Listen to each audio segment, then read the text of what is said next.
오늘의 말씀 갈라디아서 1장 11절에서 24절 말씀입니다. 형제들아, 내가 너희에게 알게 하노니 내가 전한 복음은 사람의 뜻을 따라 된 것이 아니니라. 이는 내가 사람에게서 받은 것도 아니요 배운 것도 아니요 오직 예수 그리스도의 계시로 말미암은 것이라.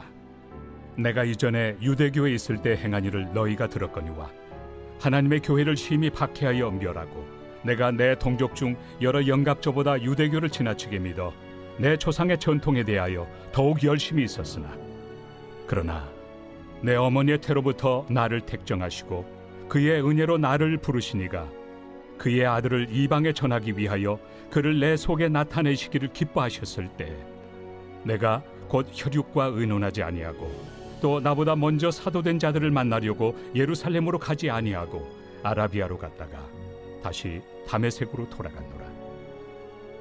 그 후 3년 만에 내가 게바를 방문하려고 예루살렘에 올라가서 그와 함께 15일을 머무는 동안 주의 형제 야고보 외에 다른 사도들을 보지 못하였노라. 보라, 내가 너희에게 쓰는 것은 하나님 앞에서 거짓말이 아니로다. 그 후에 내가 수리아와 길리기아 지방에 이르렀으나 그리스도 안에 있는 유대의 교회들이 나를 얼굴로는 알지 못하고 다만 우리를 박해하던 자가 전에 멸하려던 그 믿음을 지금 전한다 함을 듣고 나로 말미암아 하나님께 영광을 돌리니라. 오늘 본문을 통해 사도 바울은 자신이 어떻게 사도가 되었는가 하는 것을 밝힙니다. 그런데 이것은 단순히 자신의 과거를 언젠가 한 번쯤은 갈라디아 성도들에게 좀 밝혀야겠다, 공개해야겠다 하는 그런 의도에서 그런 것이 아니었습니다.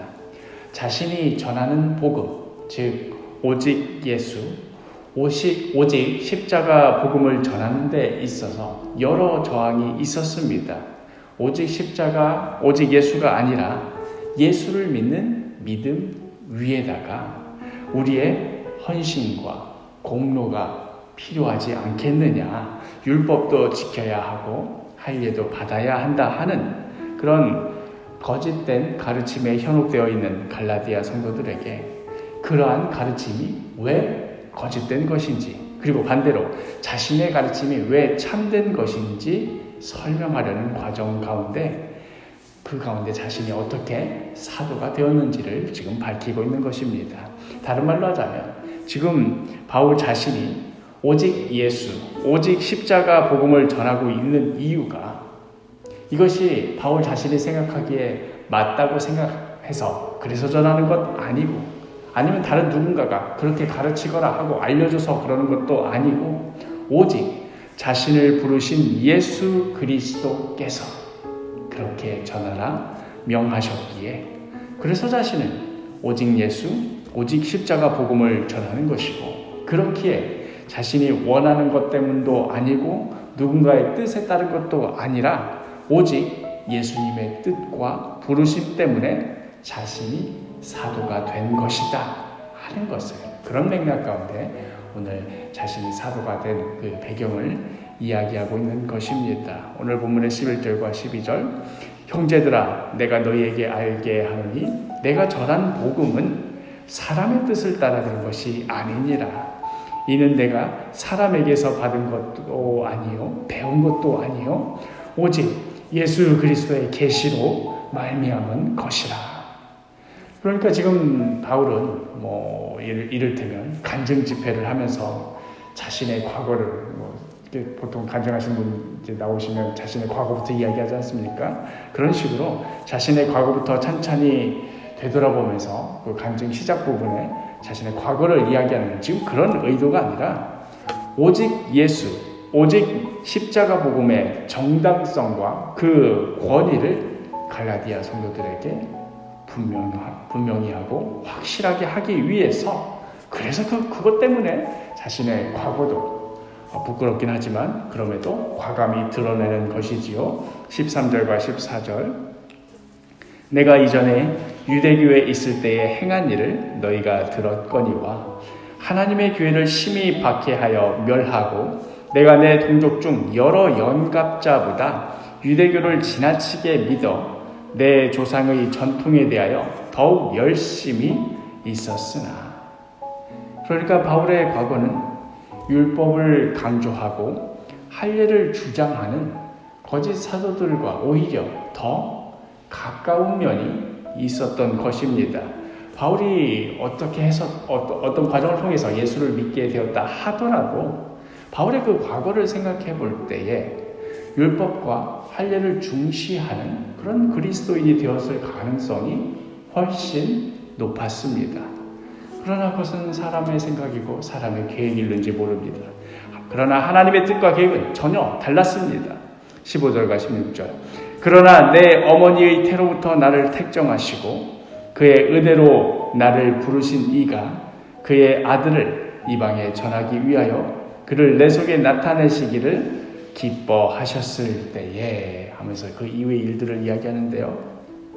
골수 바리새인이요 골수 유대주의자였던 바울이 이제 이방인을 위한 사도가 될 수 있었던 것은 바울 자신이 아무리 생각해봐도 이것은 하나님께서 이미 오래전에 어머니의 태로부터 그를 택정하시고 택하셔서 정하시고 주님의 은혜 가운데 그를 부르셨고 또한 바울을 통하여 예수 그리스도를 이방인들에게 전하는 것을 하나님께서 기뻐하셨기 때문이었습니다.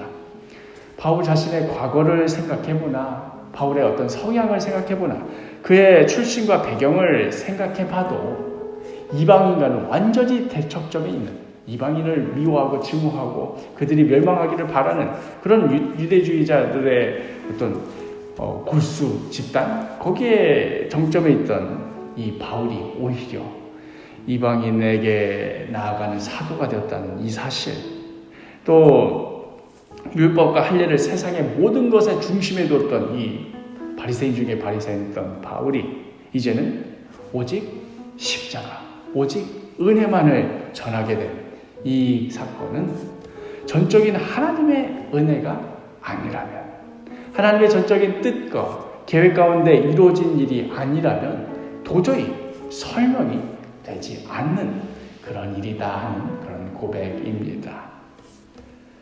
어디 바울의 인생뿐이겠습니까?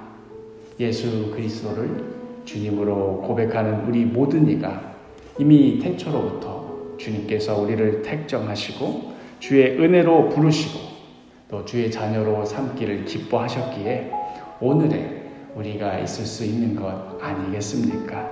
이것이 우리의 자랑이자 우리의 정체성이자 또한 우리가 오늘을 살아갈 때에 주님을 위해 살아가는 이유 아니겠습니까? 사랑하는 사도교회 식구 여러분, 오늘 하루 우리를 택정하시고 우리로 주님의 자녀로 불러주신 그 사랑과 은혜를 기억하시며 감사하며 살아가시기를 바랍니다. 세상은 이렇게 말하지요. 너는 그냥 우연히 태어난 거다. 부모가 만나가지고 첫째, 둘째, 셋째 낳던 과정 중에 그냥 다 태어난 거다. 재수 좋으면 행복한 인생 사는 거고 재수 없으면 그냥 고생하다가 가는 거다. 이게 세상이 말하는 것이지요. 그러나 주님을 믿는 우리는 전혀 다른 이야기를 합니다. 주님께서 우연이 아니라 주님께서 이미 태초로부터 우리를 택정하셨다고 우리를 자녀로 부르시고 오늘도 우리와 함께 하시며 주님의 뜻 가운데 우리의 삶을 주관하고 계신다고 인도하고 계신다고 이 믿음이 너무도 귀합니다. 오늘 하루도 이러한 믿음과 고백으로 주님과 동행하며 살아가시는 그 뜻에 겸손히 순종하며 살아가시는 복된 하루가 되기를 간절히 축복합니다.